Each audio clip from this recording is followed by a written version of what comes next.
Friends, I have a very important message to all Bangaloreans. My name is Amin Mudassar, and I am part of a volunteer team called Emergency Response Team, and we also handle the COVID helpline Bangalore.com website. I just can't control my emotions, and I'm sharing with you these hard realities. COVID has wreaked havoc in the entire city. There is absolutely chaos at hospitals. People who are in ICU are being asked by many hospitals to take discharge and go because the oxygen supply is not there in these small hospitals.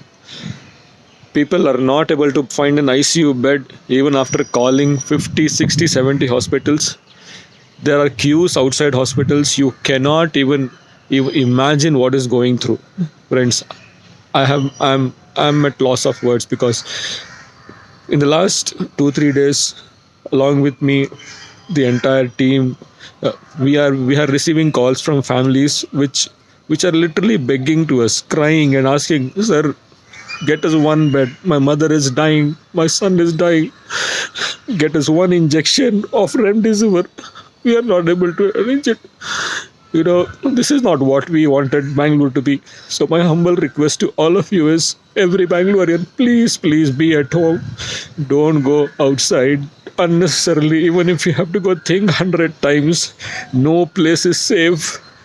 Things have really gone out of control. And I appeal to the government to please come forward and please take the step of solving the problem of injection remdesivir and oxygen supply, and also availability of beds. Thank you, friends. Please be at home. I'm really sorry. Thank you. Good morning मेरे परिवार वालों और मेरे friends. बहुत सारे doctors की तरह मैं भी बहुत परेशान हूँ, इसलिए मुझे लगा कि शायद मैं आपको अगर कुछ चीज़ें बताना चाहती हूँ और मैं शायद अगर ये बताऊँगी और अगर आप लोग सेफ रहोगे तो I might be at more peace. जैसे आपको सबको पता है कि बॉम्बे की हालत तो बहुत ख़राब है और धीरे धीरे बहुत सारे शहरों की और बहुत सारे स्टेट्स, इवन टाउन्स की हालत ख़राब होते जा रही है। बॉम्बे की हालत तो इतनी ख़राब है कि हमारे हॉस्पिटल्स में आईसीयू बेड्स वेटिंग पे है, पेशेंट्स के लिए बेड्स नहीं है।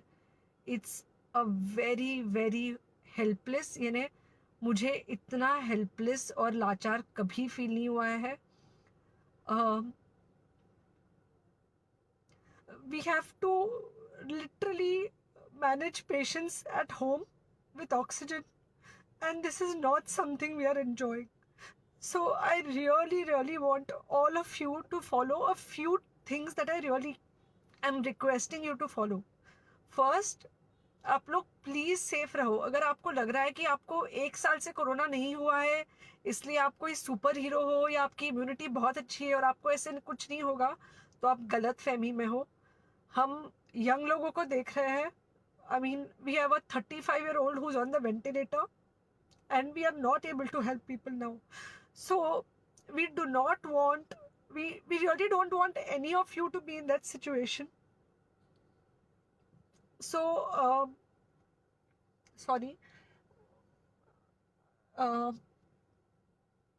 आई थिंक ये जो इमोशनल ब्रेकडाउन है हम डॉक्टर्स में अब सबको कोई ना कोई समय हो रहा है, because we not been so helpless. Okay, so most importantly, please take care of yourself. Right now Covid is everywhere around you. Okay, तो अगर आप घर से बाहर निकलो, maybe you're meeting your friends, maybe you're meeting your family, it does not matter, you have to be masked.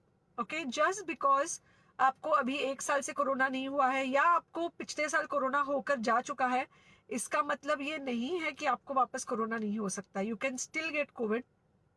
तो please keep yourself very well masked at all times. अगर आप घर से बाहर निकल रहे हो तो घर के बाहर निकलो, मास्क होना चाहिए। मास्क सिर्फ इधर नहीं, मास्क पूरा नाक से पूरा यहाँ तक होना चाहिए। दूसरी बात, अगर आपको कुछ होता है, अगर आपको बुखार आता है या कुछ होता है, पैनिक मत होइए। Do not get unneeded investigations done. Get in touch with me obviously immediately, and most importantly आपके जो फ्रेंड्स है या कोई भी है, उनको बोलो पैनिक में होकर एडमिट ना हुए हॉस्पिटल में। फिलहाल जो सिचुएशन है वो ऐसी है कि बहुत सारे हॉस्पिटल्स में स्टेबल पेशेंट्स एडमिट हो रहे हैं, और बहुत सारे लोग जिनको एक्चुअली ऑक्सीजन की ज़रूरत है उनके लिए हमारे पास बेड नहीं है।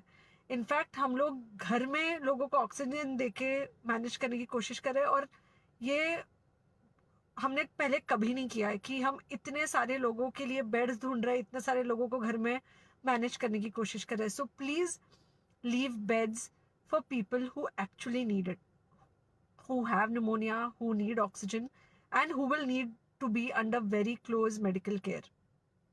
Third thing, if you have not taken the vaccine, अगर आपने वैक्सीन नहीं ली है किसी भी कारण से, हो सकता है आप ट्रैवल कर रहे हो सकता है आपको वैक्सीन की हिचक हो सकता है आपने कुछ व्हाट्सएप पे फॉरवर्ड पढ़ा हो कि वैक्सीन की वजह से कुछ साइड इफेक्ट्स हो रहे हैं या कुछ हो रहा है, इट्स अनट्रू।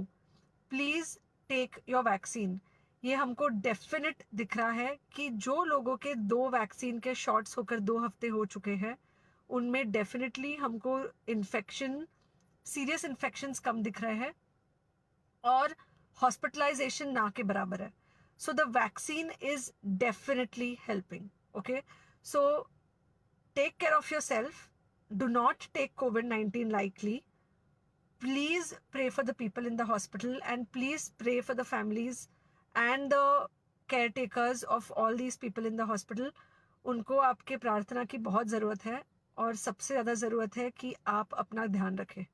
ओके, एंड बस घर पे रहो। आप कुछ हफ्तों तक सिर्फ घर पे रहो, जब तक हम ये सिचुएशन ऐसे हैंडल कर सके कि हम एटलीस्ट कुछ हो जाए तो हम हॉस्पिटल में पेशेंट्स को ले सके। फिलहाल हालत ऐसी है कि डॉक्टर्स और डॉक्टर्स के रिलेटिव्स को भी नहीं मिल रहा है बेड, तो आप सोचिए कि it's an absolutely helpless situation.